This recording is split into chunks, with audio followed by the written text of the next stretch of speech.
Saham.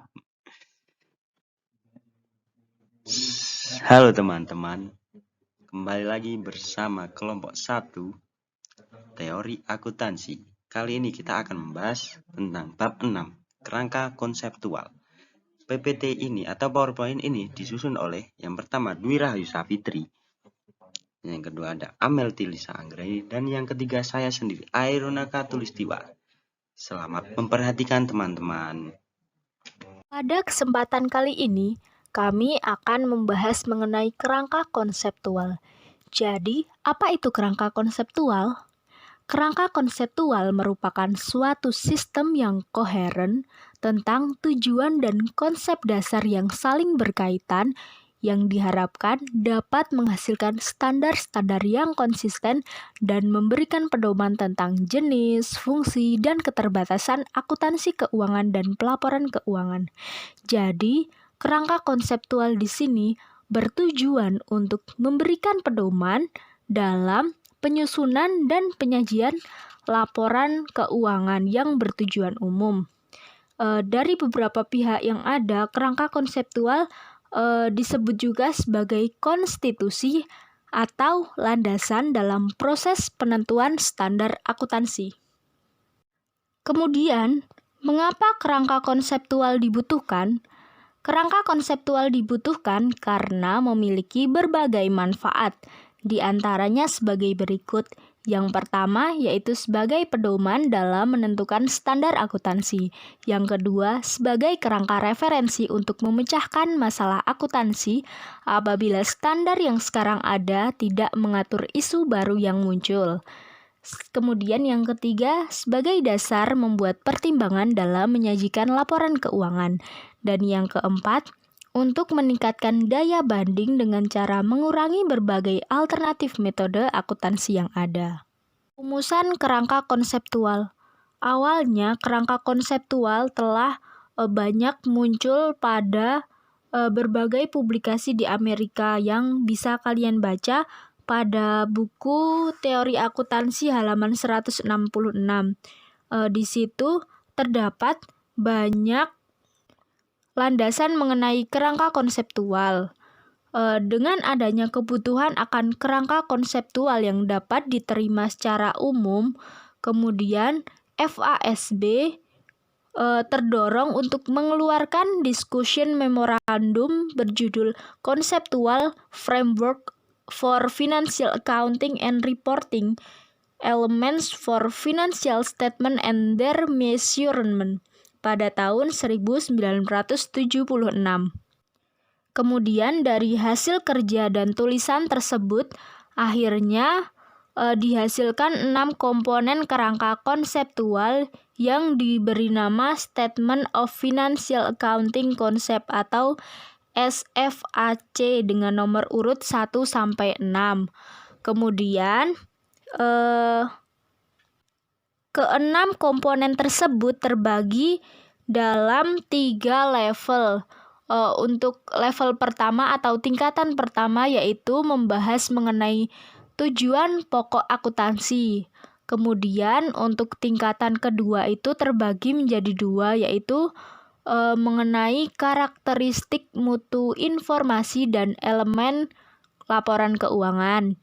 Kemudian yang ketiga atau tingkatan ketiga mengenai pedoman pelaksanaan terbagi menjadi 3 yaitu asumsi, prinsip, dan kendala.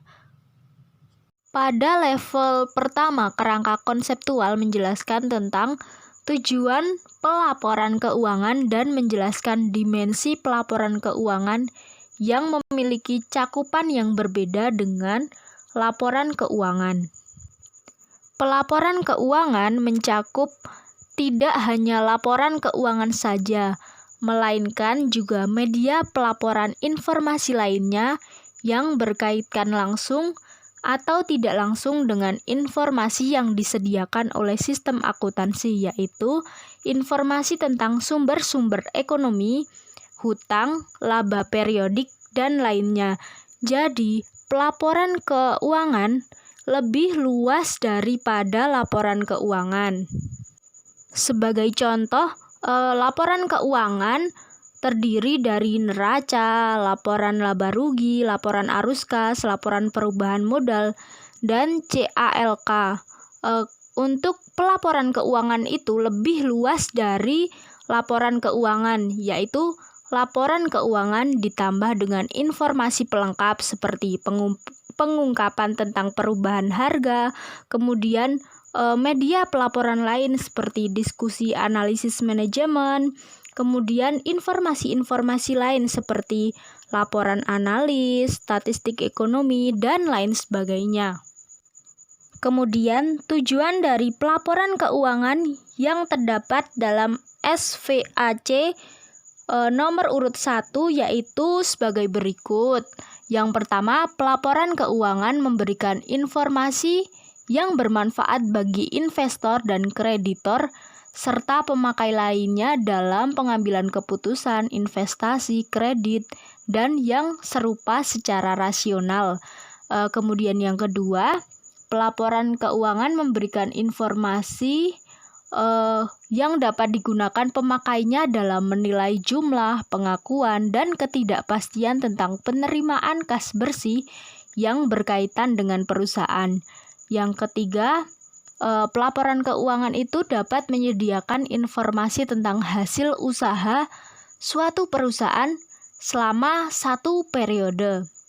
Yang keempat, pelaporan keuangan dapat menyediakan informasi tentang bagaimana perusahaan membelanjakan kas, tentang pinjaman dan pembayaran kembali pinjaman, tentang transaksi modal, serta faktor-faktor lain yang mempengaruhi likuiditas dan solvensi perusahaan. Kemudian yang kelima, pelaporan keuangan menyediakan informasi tentang bagaimana manajemen perusahaan mempertanggungjawabkan pengelolaan atas pemakaian sumber daya ekonomi. Dan yang keenam, pelaporan menyediakan informasi yang bermanfaat bagi manajer dan direktur sesuai dengan kepentingan pemilik. Level kedua. Pada level kedua ini membahas mengenai konsep dasar pelaporan dan terbagi menjadi dua, yaitu karakteristik mutu informasi dan elemen laporan keuangan. Untuk karakteristik kualitatif dari informasi, berdasarkan SVAC nomor urut 2 menyebutkan bahwa karakteristik kualitatif dimaksudkan untuk memberi kriteria dasar dalam memilih alternatif metode akuntansi dan pelaporan keuangan serta persyaratan pengungkapan. Kriteria tersebut yang pertama yaitu relevan. Informasi dikatakan relevan apabila informasi tersebut memiliki nilai prediksi, memiliki nilai umpan balik, dan tersedia tepat waktu, sehingga informasi dapat memberi manfaat bagi pihak berkepentingan. Yang kedua yaitu keandalan. Informasi dikatakan andal apabila informasi tersebut dapat teruji kebenarannya, bersifat netral, dan menggambarkan keadaan secara wajar sesuai dengan peristiwa yang digambarkan. Kemudian yang ketiga, daya banding dan konsistensi.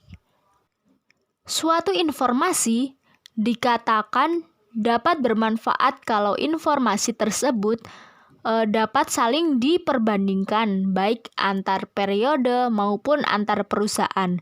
Kemudian konsistensi menunjukkan pemakaian metode yang sama oleh perusahaan sepanjang periode tersebut. Yang keempat yaitu pertimbangan cost benefit. Informasi akuntansi akan diupayakan untuk disajikan selama manfaat yang diperoleh dari penyajian informasi tersebut melebihi biaya yang diperlukan untuk menghasilkannya. Dan yang terakhir yaitu materialitas. Materialitas mempertimbangkan apakah penyajian informasi tertentu akan mempengaruhi secara signifikan terhadap keputusan yang diambil. Kemudian berdasarkan SVAC nomor urut 3, terdapat 10 elemen laporan keuangan sebagai berikut. Yang pertama, aktiva, yang kedua hutang, yang ketiga ekuitas, yang keempat investasi oleh pemilik, yang kelima distribusi pada pemilik, yang keenam laba komprehensif, yang ketujuh pendapatan, yang kedelapan biaya, yang kesembilan keuntungan, dan yang kesepuluh kerugian. Dari kesepuluh elemen laporan keuangan tersebut, kesepuluhnya memiliki hubungan yang dinamakan dengan artikulasi laporan keuangan. Hubungan yang pertama, konsep laba komprehensif dipandang lebih inklusif daripada laba akuntansi tradisional. Kemudian yang kedua, definisi aktiva, hutang, dan ekuitas berkaitan langsung dengan sumber ekonomi dan klaim terhadap sumber tersebut pada suatu waktu tertentu. Sementara itu, definisi pendapatan, biaya, keuntungan, dan kerugian berkaitan dengan pengaruh transaksi, peristiwa, dan kondisi selama satu periode. Dan yang ketiga, nilai dari aktiva, hutang, dan ekuitas dianggap berubah sebagai akibat dari adanya transaksi yang berkaitan dengan pendapatan, biaya, keuntungan, dan kerugian. Pengakuan dan pengukuran. Menurut SFAC nomor urut 5, kriteria dalam mengakui elemen laporan keuangan didasarkan pada 4 faktor berikut. Yang pertama yaitu definisi. Pos akan diakui apabila memenuhi definisi elemen laporan keuangan. Yang kedua, keterukuran. Pos tersebut memiliki atribut yang dapat diukur dengan cukup andal. Yang ketiga, relevan. Informasi memiliki kemampuan untuk membuat perbedaan dalam pengambilan keputusan. Yang keempat, keandalan. Informasi menggambarkan keadaan sebenarnya secara wajar, dapat diuji kebenarannya, dan bersifat netral. Kemudian, menurut SFAC nomor urut 5, juga terdapat 5 dasar pengukuran yang dapat digunakan untuk menentukan nilai aktiva dan hutang sebagai berikut. Yang pertama yaitu cost historik, yaitu jumlah kas atau setaranya yang dikeluarkan untuk memperoleh aktiva sampai siap untuk digunakan. Yang kedua yaitu cost penggantian terkini, yaitu jumlah kas atau setaranya yang harus dibayar jika aktiva yang sejenis atau sama diperoleh pada saat sekarang. Yang ketiga, nilai pasar terkini, yaitu jumlah kas atau setaranya yang diperoleh dengan menjual aktiva kegiatan penjualan normal. Yang keempat, nilai bersih yang dapat direalisasi, yaitu jumlah kas atau setaranya yang diperoleh jika aktiva diharapkan akan dijual setelah dikurangi dengan biaya langsung. Yang kelima, nilai sekarang aliran kas mendatang, yaitu nilai sekarang aliran kas masa mendatang yang akan diperoleh seandainya aktiva dijual pada masa yang akan datang. Kemudian yang selanjutnya yaitu level ketiga. Di sini ada postulate, prinsip dan keterbatasan, di mana level ketiga ini merupakan suatu pedoman operasional yang digunakan dalam mengukur dan mengakui elemen laporan keuangan serta untuk menyajikan informasi keuangan. Yang pertama ada postulate akuntansi atau asumsi atau konsep diri.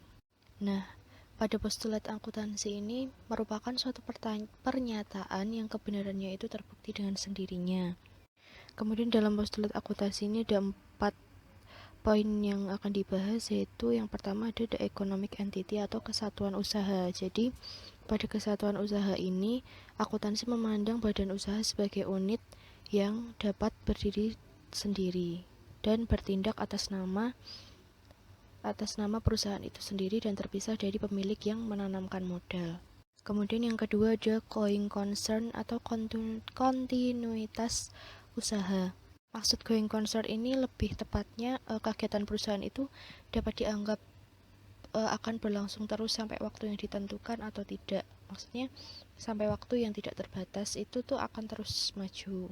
Kemudian yang ketiga ada monetary unit atau penggunaan unit moneter. Maksudnya adalah bahwa semua transaksi yang terjadi itu akan dinyatakan dalam suatu bentuk unit moneter pada saat terjadinya transaksi. Kemudian yang terakhir ada the accounting period postulate atau periodisasi pelaporan.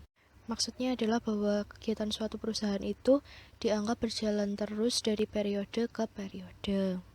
Kemudian yang kedua ada accounting principles.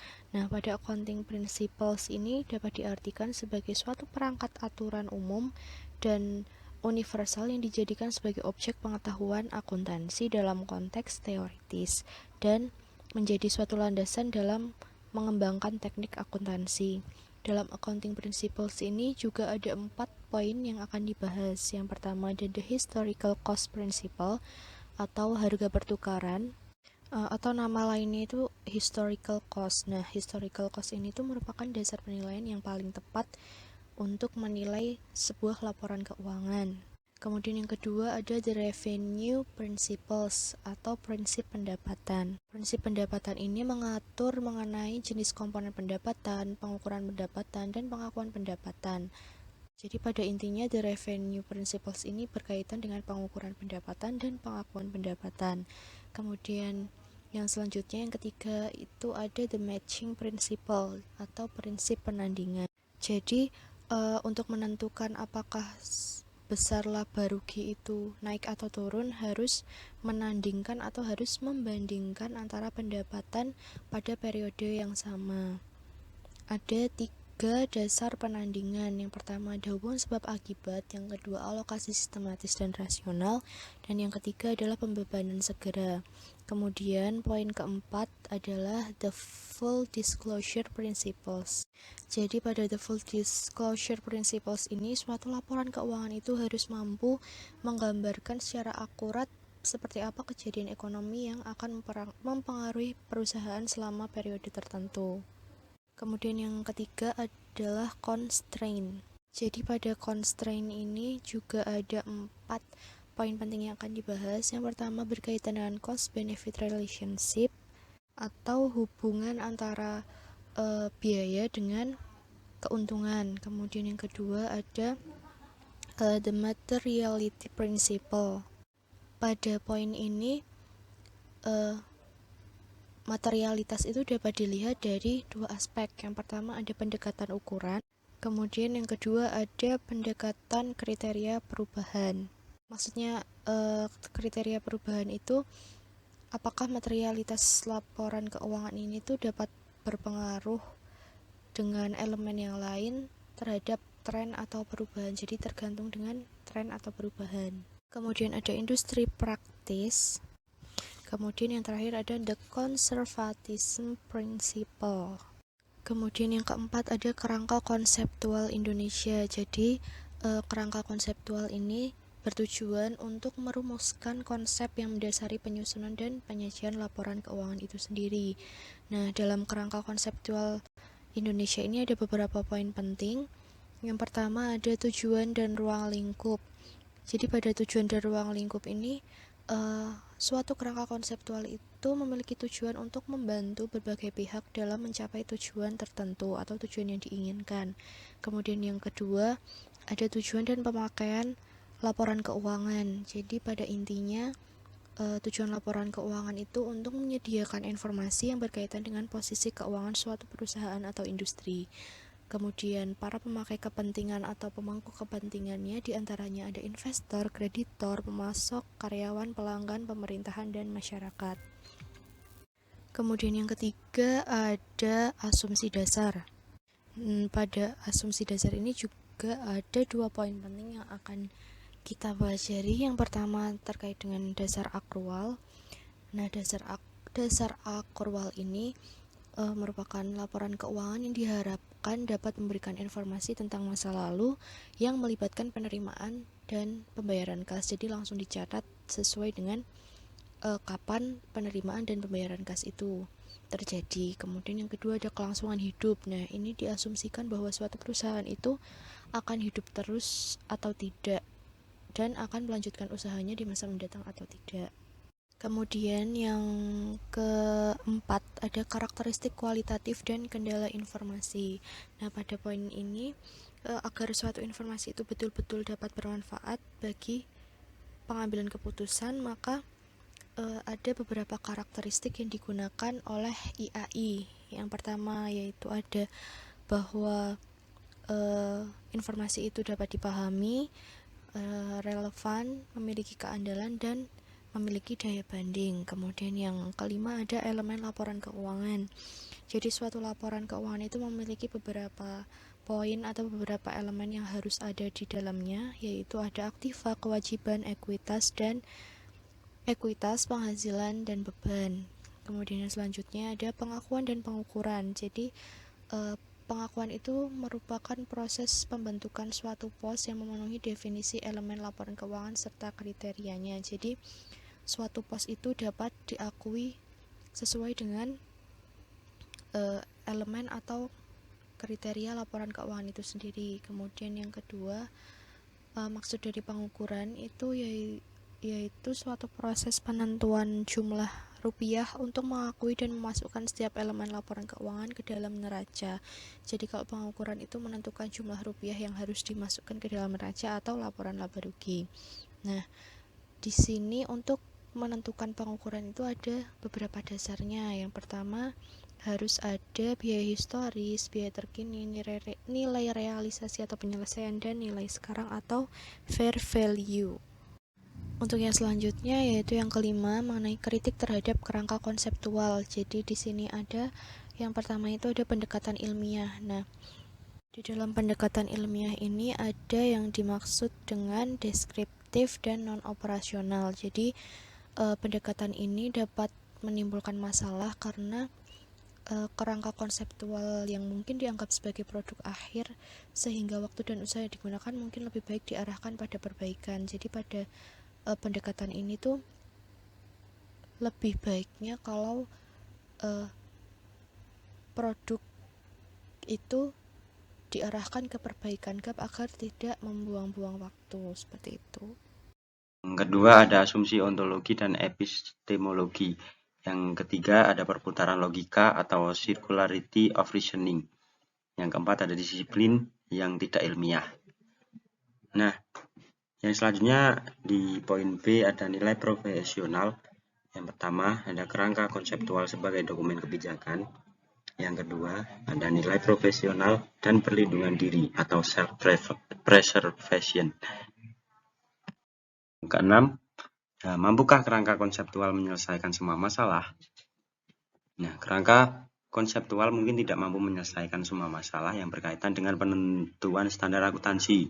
Beberapa masalah tersebut berkaitan dengan aspek pemilihan sosial. Kerangka konseptual harus dapat dipraktikkan dan dapat diterima oleh semua pihak yang berkepentingan.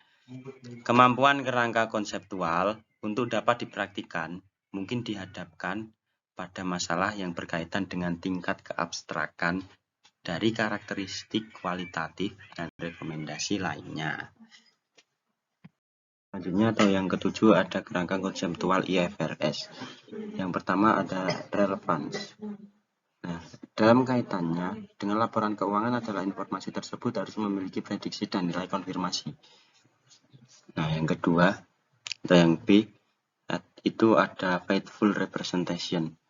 Itu menggantikan istilah reliability yang menurut Dewan masih kurang terhadap pemahaman reliability, yang berarti adanya kesesuaian antara ukuran atau deskripsi dan fenomena yang akan disajikan. C. Enhancing qualitative characteristics. Ada 4 item di dalamnya yang dapat meningkatkan karakteristik kualitatif, yaitu comparability, verifiability, timelines, dan understandability. Yang D, constraint of qualitative characteristic. Cost effectiveness menjadi halangan dalam memilih akuntansi. Yang ke E, elemen laporan keuangan menurut IFRS. Ya, yang pertama ada aktiva atau aset. Itu sumber daya yang dikendalikan oleh entitas akibat peristiwa masa lalu. Yang kedua, hutang atau liabilities. Kewajiban entitas yang timbul dari peristiwa masa lalu. Yang ketiga, ekuitas atau equity. Itu hak sisa atas aktiva suatu entitas setelah dikurangkan dengan semua hutang dan nilai nominal. Yang keempat ada pendapatan atau revenues. Itu kenaikan mandat ekonomis selama periode akuntansi. Yang kelima ada biaya atau expense.